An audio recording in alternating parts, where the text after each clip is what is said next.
நேரு பெரிய விவசாயி, மாடெல்லாம் வளர்க்குறாரு. மாடு கிட்டத்தட்ட 1000 மாடு வளர்க்குறாரு. விவசாயம் 1000 ஏக்கர், வாழை, தென்னை மரம், எல்லாம் நெல். மாண்பு பேரவைத் தலைவர் அவர்களே, மாண்பு உறுப்பினர் அவர்களை சிக்கலுக்கு விட்டு விடக்கூடாது. ஏனென்றால் சீலிங் இருக்கிறது, அதில் மாட்டி விடுவாங்க ஆயிரக்கணக்கான ஏக்கர். இன்னும் சொல்ல போனா இந்தியாவிலே அதிகமான சர்க்கரை இருப்பது மகாராஷ்டிரா. அங்க அதிக உற்பத்தி இருக்கிறது. அங்க அந்த நிலத்தினுடைய தன்மை சர்க்கரை தன்மை கூடுகிறது. ஆனால் உற்பத்தி அதிகமா இருக்குது. அவனுக்கு கட்டுப்படி ஆகுது. தமிழ்நாட்டில் கட்டுப்படி ஆகல. கூட்டுறவு சங்கத்தை உருவாக்குனாங்க. அந்த கூட்டுறவு சங்கம் தான் இன்றைக்கு இந்தியாவிலேயே மகாராஷ்டிராவை கரும்பு உற்பத்தியில், அதாவது சர்க்கரை உற்பத்தியில் நம்பர் 1 மாநிலம் ஆக்கியிருக்கு. இந்த மாதிரி திட்டங்கள் கடந்த 5 வருடங்களில் உருவாக்கப்படாதனால்தான் கரும்போடைய விளைச்சல் கிட்டத்தட்ட 100% 30% இருக்கு. அதுக்கு தான் இன்னைக்கு 4000 ரூபாய் முதல் முறையாக எங்களுடைய முதலமைச்சர் இந்த ஸ்கீமை அனௌன்ஸ் பண்ணியிருக்கிறார். கரும்பு விவசாயிகளுக்காக தான் அனௌன்ஸ் பண்ணியிருக்காரு. ஆக நாங்கள் டென்ஷன்லேயே 5 ஆண்டு காலம் இருந்தோம். நீங்களாவது 5 வருஷம் டென்ஷன், நாங்கள் தினந்தோறும் டென்ஷன்ல இருக்கிறோம். எதுலயும் எந்த ஒரு சின்ன விஷயமா இருந்தாலும் எங்களுக்கு அப்படி ஒரு பயம் இருக்குது.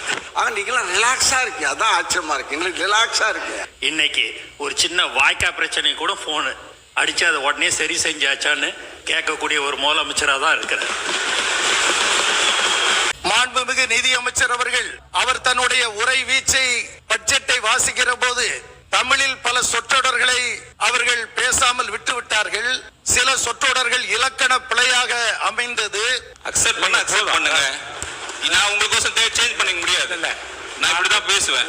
வருங்காலத்தில் அந்த பிழையின்றி பட்ஜெட் வாசிக்கக்கூடிய வாய்ப்பு அவருக்கு இருக்குமேயானால் நீங்கள் அதற்கான முயற்சிகளை செய்ய வேண்டும் என்று பணிவோடு நான் கேட்டுக்கொள்கின்றேன்.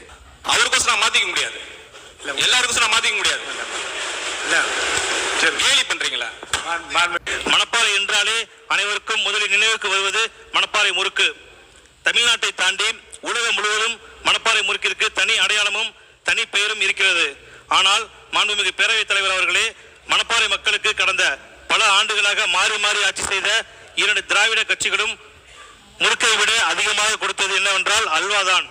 நேரடியாக திராவிட முன்னேற்ற கழகம் போட்டியிடாமல் தொடர்ந்து தோழமை கட்சிகளுக்கு அந்த இடம் கொடுத்து அப்படி கூட வெற்றி பெற்ற மக்கள் ஏற்றுக்கொண்ட பகுதி. எனவே தம்பி அவர்கள் புதிதாக வந்திருக்கிறார்.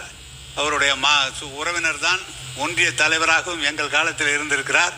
எனவே அதையெல்லாம் சொல்வதற்கல்ல, எல்லா பணிகளும் நடைபெற்று இருக்கிறது என்பதை தெரிவித்துக் கொள்கிறேன். நீங்கள் முதலமைச்சரை கேட்டு இன்னும் நல்லா செய்யுங்க. அதெல்லாம் நான்லாம் ஒண்ணு வேணும். அதுக்காக எங்களுக்கு அல்வா கொடுத்தேன்னு அது மட்டும் முக்கியம். ஆக இப்போ விவசாயிகளும் மகிழ்ச்சியாக இருந்தார்கள். 5 ஆண்டு காலத்தில் விவசாயிகளும் மகிழ்ச்சியாக இருந்தார்கள். இருக்கின்ற விவசாய பெருமுறைக்கு சொன்னால் முன்னாள் அமைச்சர் OPS அவரும் விவசாயி தான் நினைக்கிற. OS மணி அடிக்கடி சட்டமன்றத்தை எழுந்து எங்களுக்கு அந்த பட்ஜெட் காலத்தில் ஆலோசனை கூடுவார்கள். இன்னும் சொல்ல போனால் பாட்டாளி கட்சி நம்முடைய ஐயாவும் சரி, மரியாதைக்குரிய அன்புமணியாவும் சரி, நிழல் பட்ஜெட் போடுவாங்க. சிவகுமாரா பட்ஜெட் போனால் இந்த நிழல் மாண்புமிகு உறுப்பினர் அவர்கள் எவ்வளவு அழகாக ஒரு திரைக்கதையை தயார் பண்ணுவாருன்னு நான் இன்னைக்கு தான் தெரிஞ்சுக்கிட்டேன். அழகான திரைக்கதையெல்லாம் பேசிக்கிட்டு இருந்தார். அதுவும் விவசாயிகள் மகிழ்ச்சியாக வாழ்ந்தார்கள் 5 ஆண்டுகளில் போகிற போக்கில் ஒரு திரைக்கதை வசனம் ஒன்று சொன்னார்.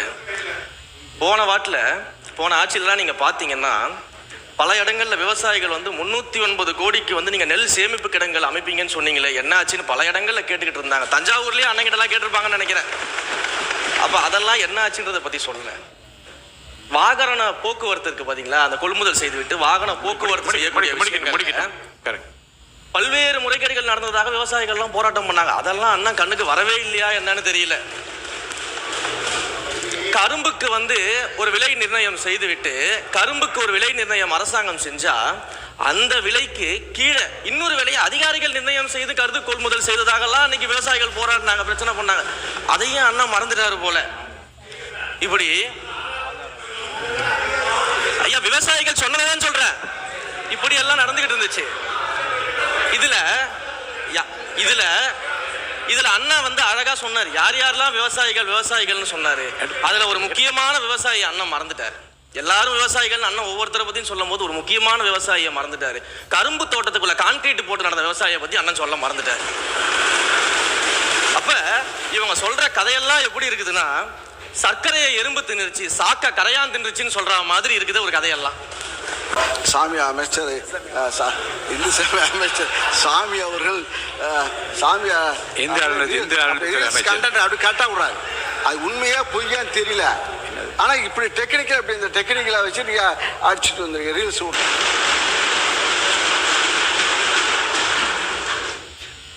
மாண்புமிகு பேரவைத் தலைவர் அவர்களே, விவசாயிகள் நெல் மற்றும் கரும்புகளை பயிரிடவும் அறுவடை செய்திடவும் விற்பனை செய்திடவும் தங்களது உடல் பொருள் ஆவி அனைத்தையும் செலவிட்டு மேற்கொள்கின்றனர். தற்சமயம் தமிழ்நாட்டின் ஃபினான்ஷியல் பொசிஷன் சரியில்லாமல் இருந்தாலும் நெல் மற்றும் கரும்பு பயிரிட்டுள்ள விவசாயிகளின் நலனை பாதுகாக்க வேண்டும் என கருதி தமிழ்நாட்டின் வரலாற்றில் இல்லாத அளவில் மாநில அரசின் நெல் மற்றும் கரும்புக்கான ஊக்கத்தொகையை அதிகரிக்க முடிவு செய்துள்ளோம். ஆனால் தமிழ்னு சொன்னா ஒட்டுமொத்த தமிழ்நாடும் ஒன்னா வந்து நிற்கும். அதனால தான் சொல்றோம், தமிழ்னா உயிர், தமிழ்னா உணர்வு. உலகத்தில் தோன்றிய பல மொழிகள் காலப்போக்கில் மறைஞ்சு போய் இருக்குன்னு சொல்லுவாங்க. ஆனால் நம்ம தமிழ் காலகாலமாக நிலைச்சி நீடிச்சு நிற்கிற ஒன்று. தமிழில் என்ன இல்லைங்க, இலக்கணம் இலக்கியம்னு பல ஆயிரம் வருஷமாக இருக்கிறது நம்ம தாய்மொழிக்குத்தானே. தொல்காப்பியம், சங்க இலக்கியம், ஏன் உலகம் முழுக்க தெரிஞ்ச திருக்குறள் ஒன்று போதாதா தமிழோட பெருமையை சொல்றதுக்கு? இவ்வளவு பெருமை கொண்ட தமிழ் மொழியோட ஒரு அடையாளம் தான் நம்ம தமிழ் தாய் வாழ்த்து. ஒட்டுமொத்த இந்தியாவோட பன்முகத்தன்மையை உயர்த்தி பேசுகிற தமிழ் தாய் வாழ்த்து நம்ம ஊரில், நம்ம தமிழ்நாட்டில் முதல் இடத்துல தான் இருக்கணும். நம்ம இந்திய அரசியல் சாசனமே ஒவ்வொரு மாநிலத்தோட மொழிக்கும் பண்பாட்டுக்கும் பாரம்பரியத்துக்கும் பாதுகாப்பு உரிமையை கொடுத்துருக்கு தானே. அந்த உரிமையின் அடிப்படையில் தமிழ்தாய் வாழ்த்துக்கு முதலிடம் கொடுத்து தானே ஆகணும். அனைத்து கல்வி நிறுவனங்கள், பல்கலைக்கழகங்கள், அரசு அலுவலகங்கள், பொதுத்துறை நிறுவனங்கள் உள்ளிட்ட பொது அமைப்புகளின் நிகழ்ச்சிகளிலும் நிகழ்வு தொடங்குவதற்கு முன் தமிழ்தாய் வாழ்த்து கட்டாயம் முதலில் பாடப்பட வேண்டும் என தமிழ்நாடு சட்டமன்ற பேரவை ஏகமனதாக தீர்மானிக்கிறது என்ற தீர்மானத்தை நான் முன்மொழிகிறேன். அனைத்து கட்சிகளை சார்ந்த உறுப்பினர்களும் இந்த தீர்மானத்தை ஒருமனதாக நிறைவேற்றி தர வேண்டுகிறேன். நன்றி.